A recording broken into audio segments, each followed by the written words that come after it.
नवंबर 1025 अफगानिस्तान से 30,000 खूंखार घुड़सवारों की एक फौज निकली। उनका लक्ष्य था दुनिया का सबसे अमीर मंदिर सोमनाथ। लेकिन महमूद गजनवी एक बात बहुत अच्छी तरह जानता था कि अगर उसने सीधे उत्तर भारत का रास्ता चुना तो राजपूताना की नंगी तलवारें उसे गुजरात पहुंचने से पहले ही काट देंगी। राजपूतों के खौफ से बचने के लिए उस दरिंदे ने एक ऐसी रणनीति बनाई जिसने इतिहास को भी कपा दिया। उसने वो रास्ता चुना जो सीधा मौत की तरफ जाता था। थार का सुलगता हुआ रेगिस्तान। ये कोई आम सफर नहीं था। मुल्तान को अपना बेस बनाकर उसने हजारों ऊंटों पर सिर्फ पानी लादा। जो सैनिक रास्ते में प्यास से मर जाता उसे वहीं चील कौवों के लिए रेत में छोड़ दिया जाता। अपनी खूनी प्यास बुझाने के लिए उसने रास्ते में आने वाले नगरों को रौंदता हुआ आगे बढ़ा। और फिर मौत का यह रेतीला तूफान रेगिस्तान को चीरता हुआ अरब सागर के किनारे आ पहुंचा। सामने था सोने से चमकता सोमनाथ, लेकिन मंदिर के अंदर का सच बाहर खड़ी उस मौत से भी ज्यादा हैरान करने वाला था। सोमनाथ के पुजारियों को इस बात का इतना अटूट विश्वास था कि उनके महादेव खुद अपने मंदिर की रक्षा करेंगे कि उन्होंने पहले से कोई राष्ट्रीय स्तर की विशाल सेना नहीं बुलाई। और फिर जब गजनवी की 30,000 की खूंखार फौज ने मंदिर पर हमला किया तो जो हुआ उसने गजनवी के भी होश उड़ा दिए।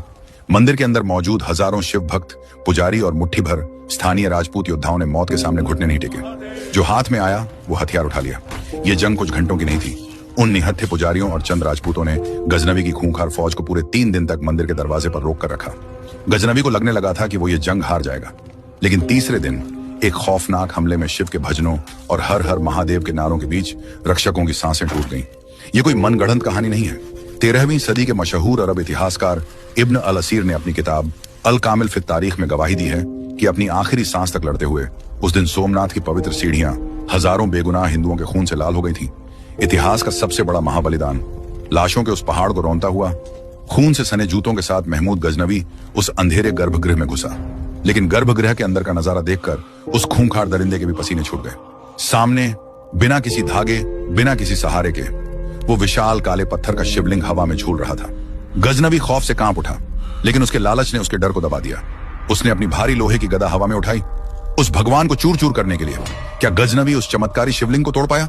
और जब वो 8,000 किलो की सोने की जंजीर और अंधी दौलत लूट कर भागा तो क्या वो आसानी से अफगानिस्तान पहुंच पाया? नहीं। मालवा के सम्राट राजा भोज के खौफ से गजनवी इतना कांप गया था कि उसे वापस जाने के लिए सिंध के जानलेवा रेगिस्तान का रास्ता चुनना पड़ा।